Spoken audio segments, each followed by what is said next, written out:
day everyone, especially to our instructor, Attorney Jim Peterick G. Season, our cream GD MSCG in progress. Presented by Jubit Tabas and Nicole Binanoso.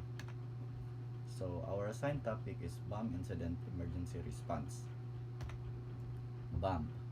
A bomb is a container filled with explosive incendiary material, smoke, gas, other destructive substance designed to explode. It can appear obvious or concealed and can vary in size, shape, or sophistication and may not necessarily explode, such as in the case of incendiary and dirty bombs. It may be referred as improvised explosive device IED or ordnance. Bomb threat.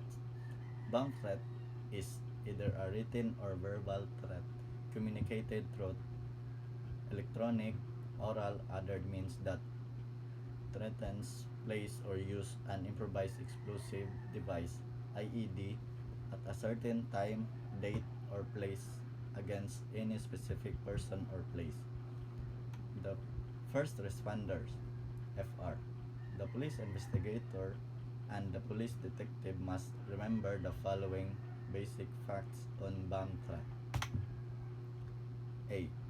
A threat is considered only a threat until something is visible. Example, written or a verbal message. B. Determined bombers do not frequently give warning of a possible explosion incendiary attack. C. Threats are excellent way to disrupt without actually risking life, limb, and or property.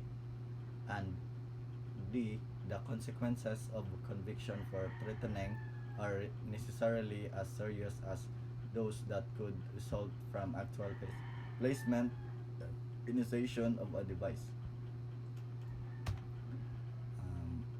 First respondents procedure on bomb threat. The following are guidelines for FRS or first respondents during the bomb threat. A. Upon receipt of the information, first is treat all threats as serious until proven otherwise.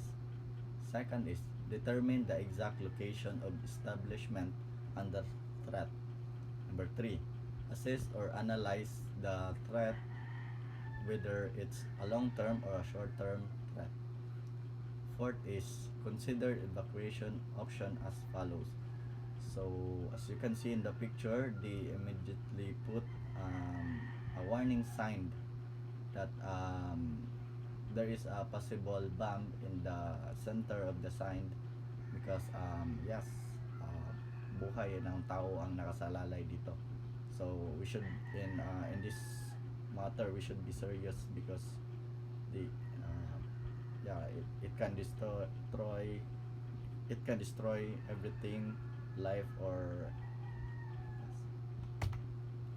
so. A, optional 1, do nothing. We should be put ourselves in a safety.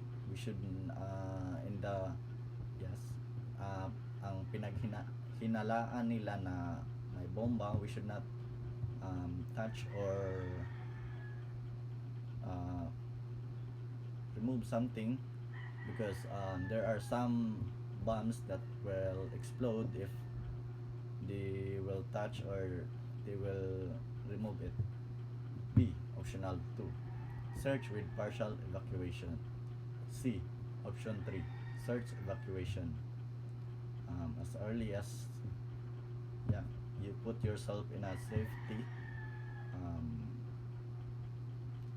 D, optional 4, evacuate immediately.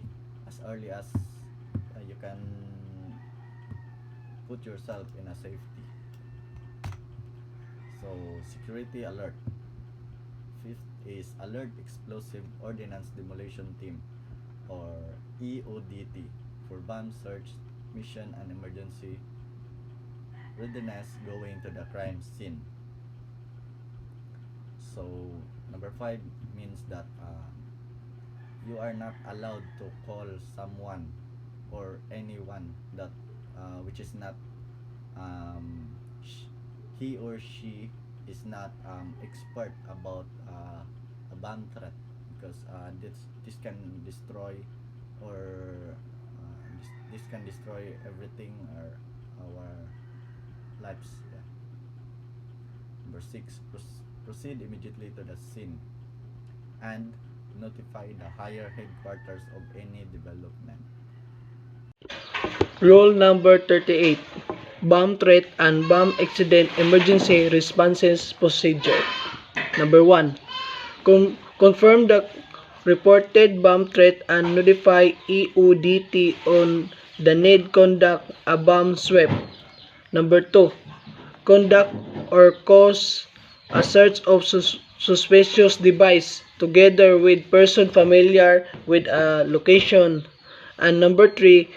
Useless a bomb is found, personnel may not order an evacuation of the affected area but may inform the person in charge of property of the need to evacuate. The following procedure shall be followed during evacuation. Number 1. Evacuation and assembly points routes must be searched to ensure that personnel are not necessarily respond to a danger during the evacuation. Number 2.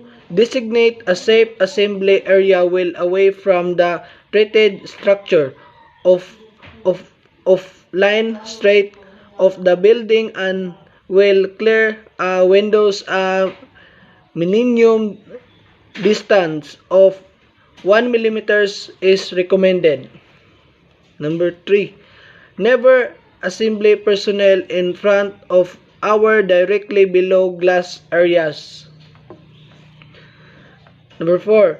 Advise assemblies and visitors to take their personnel belongs to eliminate superfluous suspicious object and to reduce the murder or items to check out.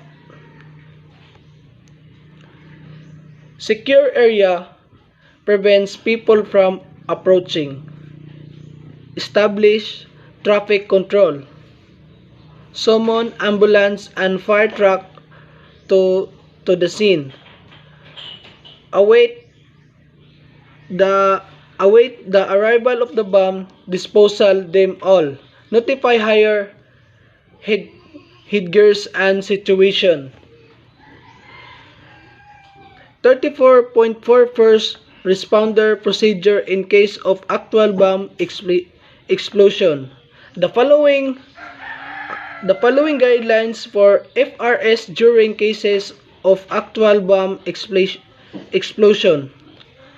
Upon receive and report, identify exact location of accident, alert EOD teams and direct them to proceed to the area, notify higher requires of situation, request assistance of medical personnel, and the last one is proceed the scene immediately. Cause immediately evacuation and injured direct occupants of establishment to evacuate, maintain order and control crowd, notify higher headgears and situation, sale of location until EOD team determines if a secondary device exists. Conduct secure operation at the scene when necessary. Select safe and climatically acceptable areas where may wait for conductible period. Avoid parks as assembly areas and be mindful of the car bomb potential. Essential procedure to insecure to escape roads and clear. Evacuation routes and assembly area must be searched before evacuation. Install procedure to ensure windows and doors are left open and light left on, and includes a procedure for mechanical shutdown. This can include play and equipment, electronic computer equipment, securing files and correspondence. If if a suspected device is cover cause, the evacuation of people of affected area to distance of at least 300 meters away and maintain security for the protection of life property. Do not Number 1. Do not touch taper when disarmed and suspected bomb or IED. Report discovery of suspected device. Do not permit radio transmission within the premises building. Turn off electricity and gas unit within the premises. Secure the area and prevent people from approaching. Initiate immediately investigation if investigation have not yet arrived, and determine the following. Time of detonation explosion. Explosion detonations create an accident blast wave characterized by an almost instantaneous rise from atmospheric pressure to a peak over pressure. Time when the call for bomb threats was received and type of device. Submit accident report immediately and avoid using speculatory press or statement. Proceed, and the last one is proceed to the immediately, and promises. That's all.